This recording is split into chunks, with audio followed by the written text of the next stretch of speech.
A note to our listeners. This episode involves discussions of mental illness, including personal experiences with psychotic episodes and passive suicidal ideations. Please listen with care. I think part of the problem is there's this misunderstanding of mental illness that says it's due to a lack of character or a lack of willpower. But that's not true. It's physiologically based. Mental illness is just as physiologically real as diabetes, cancer, heart disease, and there's no stigma against those people. And so there shouldn't be one against people who have mental illness either. Welcome to Collaborative Endeavors, a podcast about how scientists from different areas of research come together to tackle big health challenges, leading to better therapies and healthier communities. A few months ago, I was contacted by Dr. Alex Liao, a professor in UIC's Department of Psychiatry. We talked with Dr. Liao back in Season 2 about her smartphone intervention for bipolar disorder, Bi-Effect. And if you haven't listened to this episode, I strongly recommend you check it out. Anyway, Dr. Liao had met Major General Greg Martin at a conference for the International Society for Bipolar Disorders. He was talking about his upcoming book, Bipolar General, My Forever War with Mental Illness. They had struck up a friendship, and she was hoping to host a fireside chat of sorts about his personal experience living with bipolar 1. While this approach differed from our typical format, it's important to consider individual community members as key players in transdisciplinary teams, as their unique perspectives and personal experiences can be integral in creating better interventions, improving clinical care, and changing public health conversations. So for that reason, I jumped at the opportunity to get involved. But before we dive into that conversation, you need to understand General Martin's past and his journey toward diagnosis and recovery. So that's where I started, on a Zoom call with the General, Greg, who is grinning ear to ear, ready to share. When Greg talks, you lean in. So get ready to hear a remarkable story that hopefully you find informative and inspiring.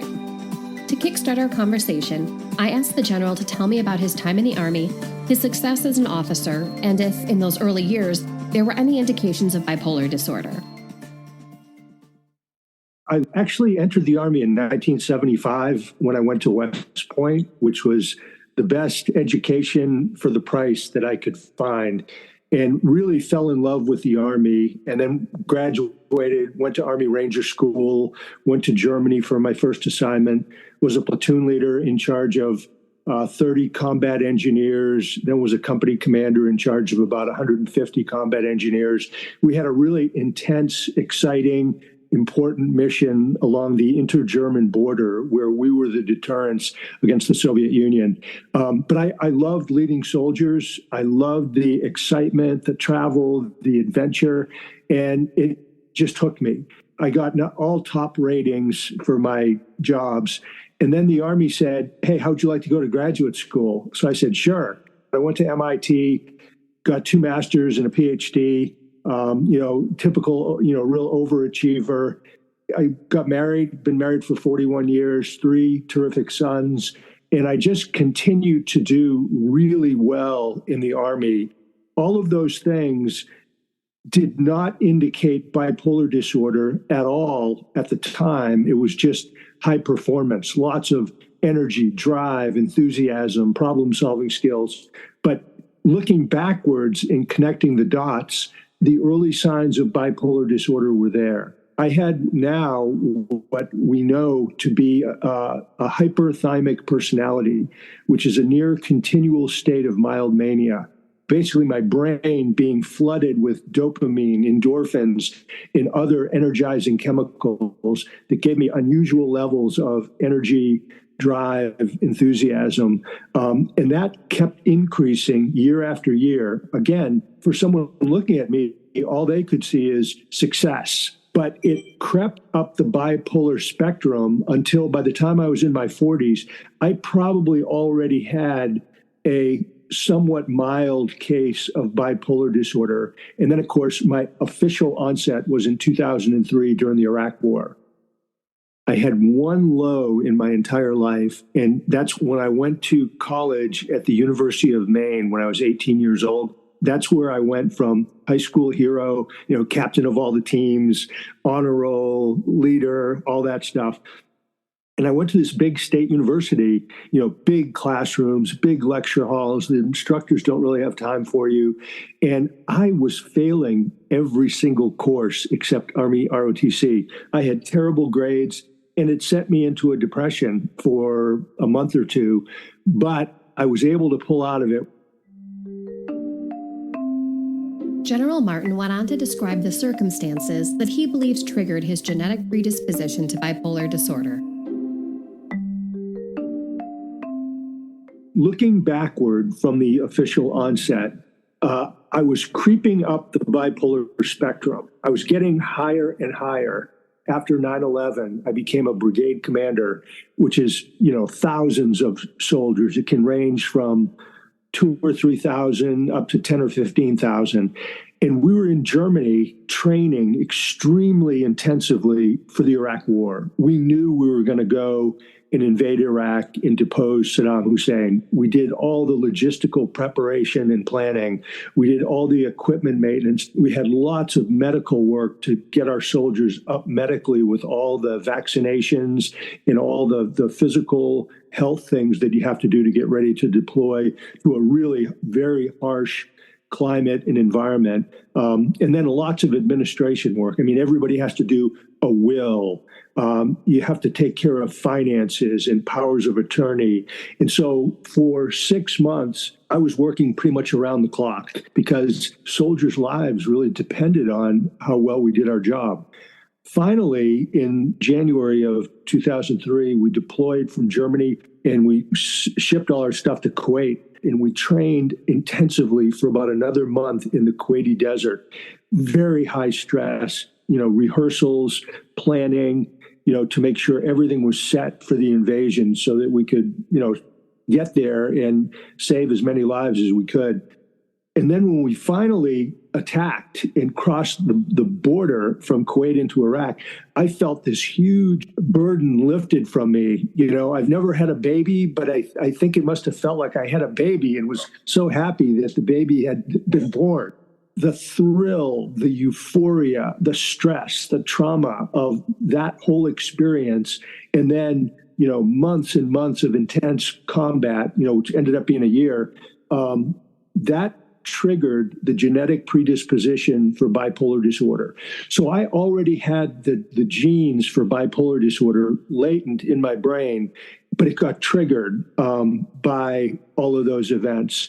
And when it happened, of course, I didn't know it happened. I didn't realize I had bipolar disorder for 12 more years, but I felt phenomenal. I felt like Superman. I felt like I could fly. My brain was operating faster, more efficiently, more creatively than it ever had in my life. I was anticipating problems and solving them before anybody else knew there was a problem. I mean, I was all over this deadly battlefield, completely fearless, and having the time of my life. I've never experienced a high, anything like it. And my performance was through the roof. And so that's what the onset was like.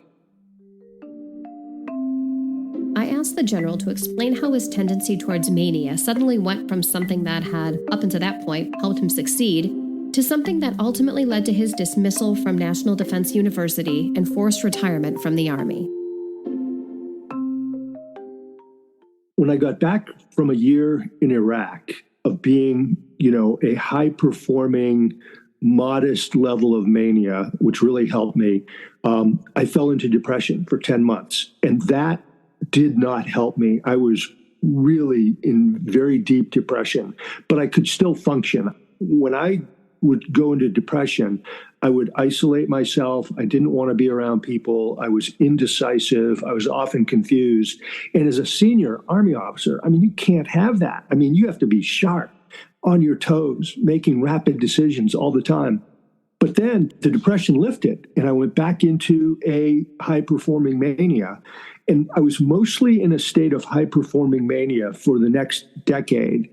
It was just like the hyperthymia, only it was more so. It elevated me. It boosted me with energy, drive, creativity, problem-solving skills. With only occasional dips into depression, I was mostly in a state of mania, which meant I performed unbelievably well. Where it really killed me, though, was by 2014, I went into what they call full-blown mania, where I literally went into a state of madness. I went insane, extreme grandiosity, where I thought I was this apostle from God to the Department of Defense, extreme religiosity, where I was doing 25 or 30 religious events per week. I had hallucinations of the Holy Spirit as well as like the devil and demons attacking my house. I started talking faster and faster for longer periods of time. Sometimes I would talk nonstop for hours. My meetings would run way over. I lost track of time. I started missing things altogether, just forgot them. Stopped doing administration and paperwork. If you read DSM-5, Diagnostic Statistical Manual, I mean, I was like a textbook bipolar patient. It got to the point where people really noticed, and they sent in anonymous reports to my boss, who was the 4-star chairman of the Joint Chiefs of Staff, which is the top military officer in the country. And so he did some investigations and assessments, and he came to the conclusion that he needed to get me out of there at National Defense University. I got a call on a Friday and said, report to the chairman's office on Monday morning at 10. And I was so high, I didn't know if he was going to promote me or fire me. But I went in, and the first thing I saw was the lawyer. I said, whoa, no promotion today. I mean, that's always a bad sign. The chairman came across the room, gave me a big hug and said, Greg, I love you like a brother, but your time at National Defense University is over. You have till 5 p.m. today to resign or I'll fire you. And you need to get a mental health evaluation this week at Walter Reed. And you would think I would be disappointed. Instead, I said, thank you, sir, so much. You know, God put me here to do great things, and now he's going to put me somewhere else to do even bigger things. And I was high as a kite. That was basically the end of my Army career. I was fired from my 2-star command after nothing but top ratings. I was forced to retire early. I was given a mental health exam. I actually got 3, and they misdiagnosed me in all 3. They said I was perfectly healthy, you know, nothing wrong, fit for duty. But then, I went into terrible depression over the next 4 months. I finally, in November of 2014, was diagnosed properly with bipolar disorder. That's when I entered bipolar health. It really caught my attention when the general said he was misdiagnosed 3 times. I wanted to understand more. Some research estimates that up to 40% of patients with bipolar disorder are misdiagnosed, particularly with major depressive disorder in the case of people with bipolar II. Bipolar disorder symptoms can be similar to those of other illnesses, which can make it challenging for a healthcare provider to make a diagnosis. Moreover, many people have bipolar disorder coupled with another mental disorder or condition, such as anxiety, substance use, or eating disorders. More information on this can be found in our show notes for those who are interested. I asked General Martin to elaborate on his experience. During that early period of bipolar disorder from 2004 up till 2011, 3 times when I was in the depressive side of the bipolar cycle, I went to the doctor and said, hey, doc, something's wrong with me. I'm depressed. I never get depressed. I'm always up. And I said, check me out. Yeah, I think there's something wrong. And all 3 of those times, the doctor said, no, you're fine. There's nothing wrong with you. And then jump forward to July 2014, when I was in full-blown mania. 3 times I went in. And what happened, the reason they misdiagnosed me or failed to diagnose me was, number one, the doctors I think they were intimidated by me because I was a general, and they were mesmerized by my success. And they're used to seeing people in, 18 to 25 with bipolar disorder, not a 50-something general. It kind of blew their frame of reference. They couldn't deal with it. The other thing is they didn't share information between my chain of command that, fired me and the medical people who were evaluating me. They didn't have a clear picture. I think if they had read those reports, which I've seen a bunch of them, they would have had a textbook description of DSM-5, but they didn't do it. So that was bad practice. When I went in November, I went in terrible shape. The doctors were then able to kind of connect the dots from when they had seen me in July to when they were seeing me in November. And they were able to see, okay, this guy used to always be high energy, high drive, and now he's practically the walking dead with his depression and his psychosis. And they were able to put it together and say bipolar disorder type 1 with psychosis. The National Institutes of Mental Health defines psychosis as, quote, a collection of symptoms that affect the mind where there has been some loss of contact with reality. During an episode of psychosis, a person may have difficulty recognizing what is real and what is not, unquote. In bipolar disorder specifically, psychotic symptoms often match the person's extreme mood. For example, someone having psychotic symptoms during a depressive episode may believe they're in financial ruin, while someone in a manic episode may believe they are famous or have special powers. General Martin described some of his experiences with psychosis and explained why these episodes can be so dangerous. The psychosis started just a little bit back in Iraq in 2003, but over the ensuing years, it got stronger, more intense, more serious. I saw demons and devils attacking our house, and I put like Bibles and crucifixes and crosses in all the windows and doors to repel them. And I could see them flying, and they would like bounce off the house when they bumped into like the Bible. And then I would see the Holy Spirit come down to protect us. In my retirement, everything went from bad to worse. My wife, Maggie, thought things would get better when the stress was reduced, but my depression intensified, the hallucinations and delusions intensified. And so I was pretty much non-functional for about 2 years in this depressed state. Could hardly think, lost interest in everything, had no energy. I thought my wife and kids would be better off without me. And then I started having these delusions of death. And one of them was that the people who I thought were out to get me, that they had created a conspiracy and I was going to get arrested, put in jail, and then I would be beaten and stabbed to death in jail. And I would die on a cold prison floor. And this vision kept cycling through my mind over and over. And it was real. I mean, when you have a hallucination or a delusion, someone outside of you may say, oh, it's not real. Just get over it. It's not real. But the person that's having it, it is real in your brain. When I finally went to the VA to get help, the doctor, he's the only doctor who ever asked this question. He asked, are you suicidal? I said, no.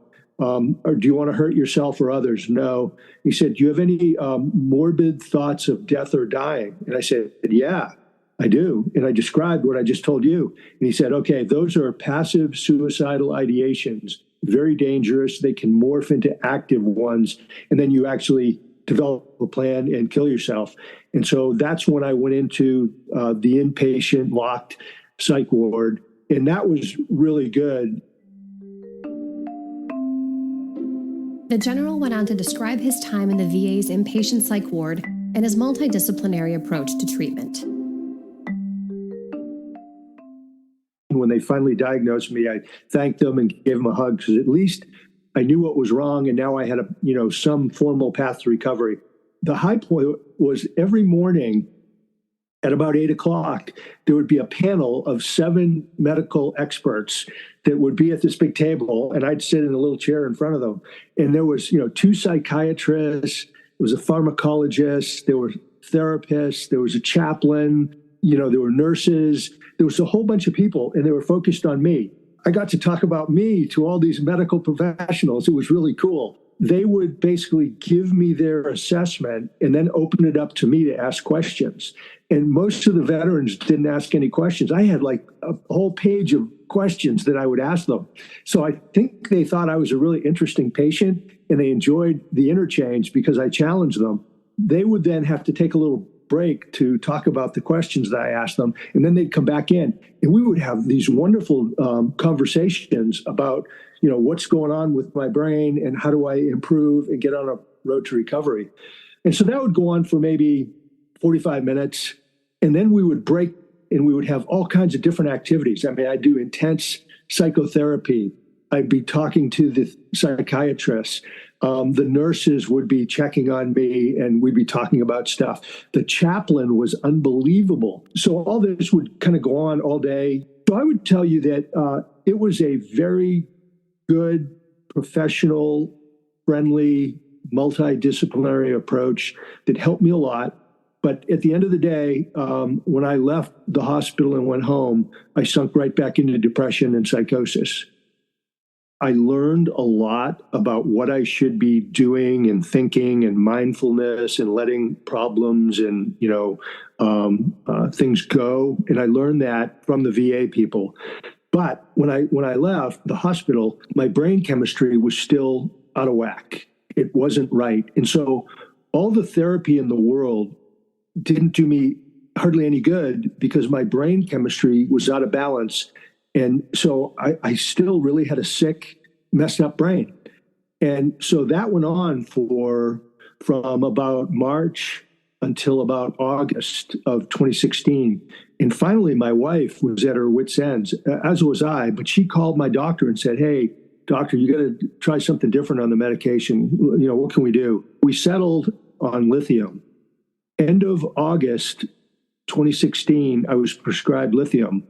And within 3 days, my depression lifted, went away. My psychosis pretty much went away with just a few small exceptions. I felt really good. I felt energy, enthusiasm, drive. I felt like I did before I had bipolar disorder. I felt really, really good. And so I told the doctor, and he was, very happy. He said, "Okay, we need to monitor this closely. We need to do a couple times a week. We'll check your blood levels to see that the lithium doesn't get too high, that it's at the right level. I want to talk to you. I want to make sure this is going okay, that it is going to be sustained." We had planned to move to Florida out of New Hampshire in order to get, bright, warm, sunshine, all the things that go with Florida. He said, "Don't move until I give you the green light." Then we moved to Florida, and it's very healthy for my bipolar brain. And it's played a big role in my, recovery journey. As our conversation neared its end, General Martin talked about the strategies he uses to stay on his path to recovery and the advice he likes to impart to others who are struggling on their own mental health journeys. I think the key to it was the lithium, because number one, you have to get your brain chemistry correct and stabilized. Second, I think the therapy has helped me about how to think about my own thoughts, how to deal and think with uncomfortable thoughts and things in your head and the whole bipolar cycle. Third is healthy living, good diet, exercise, sleep, water, low stress. So those three are necessary but not sufficient for recovery. And so I think you need to take those three and anchor them into the social foundation of the 5 Ps. The first P is purpose. You have to have a purpose for your life that really motivates you. And for me, my purpose that I discovered was sharing my bipolar story to help stop the stigma, promote recovery, and save lives. So that's my purpose. I mean, that's what I do. I speak, I write, I confer. And so the second P is people. I think it's really important to surround yourself with energetic, happy, motivated, fun people that can lift you up. And then the third thing is, I think place really matters. I think coming to Florida because of what the sunshine does to my brain was an important thing to do. The fourth thing that you need for recovery is perseverance. You have to keep fighting. You can't ever give up because you're going to have setbacks. You're going to hit bumps in the road. You're going to get knocked down. I've had a few myself. You just got to get up and keep going. And then fifth is presence. And presence is learning to think about your own thinking. A fancy word for it is metacognition, thinking about your own thoughts.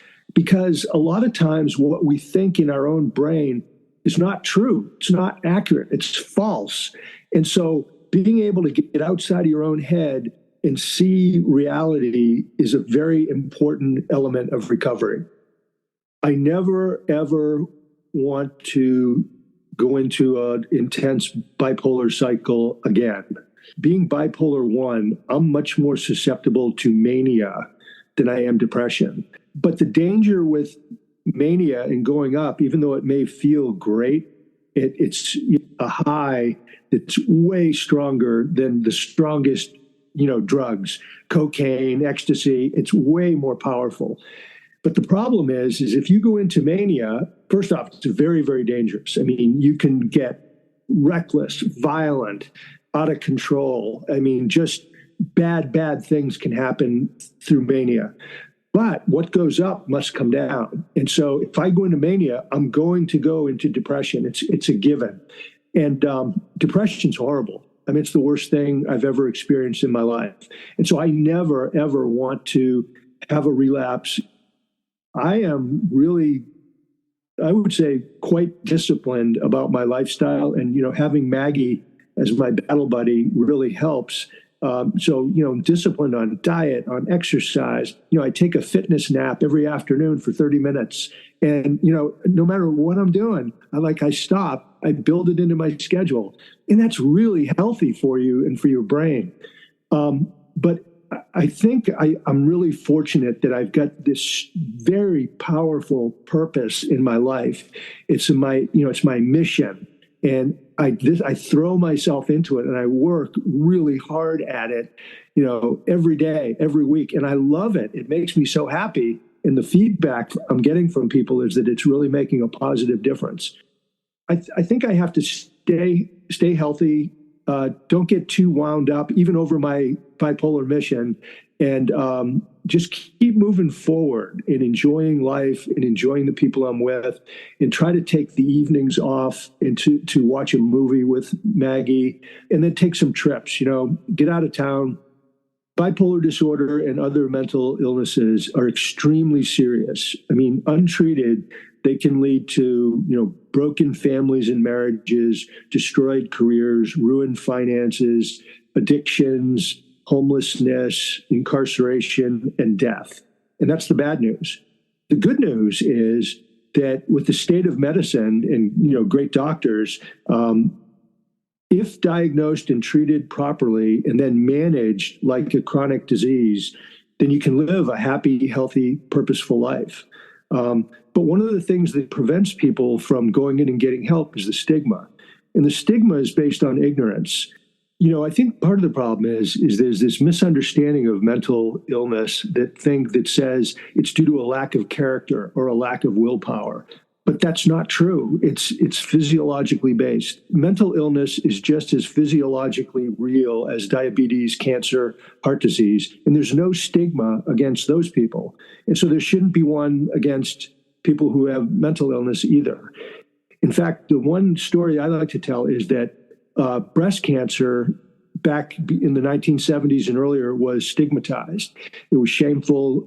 People were, embarrassed, and they kept it to themselves until First Lady Betty Ford had got breast cancer, and she told everybody, this is the situation, et cetera. And that was 50 years ago.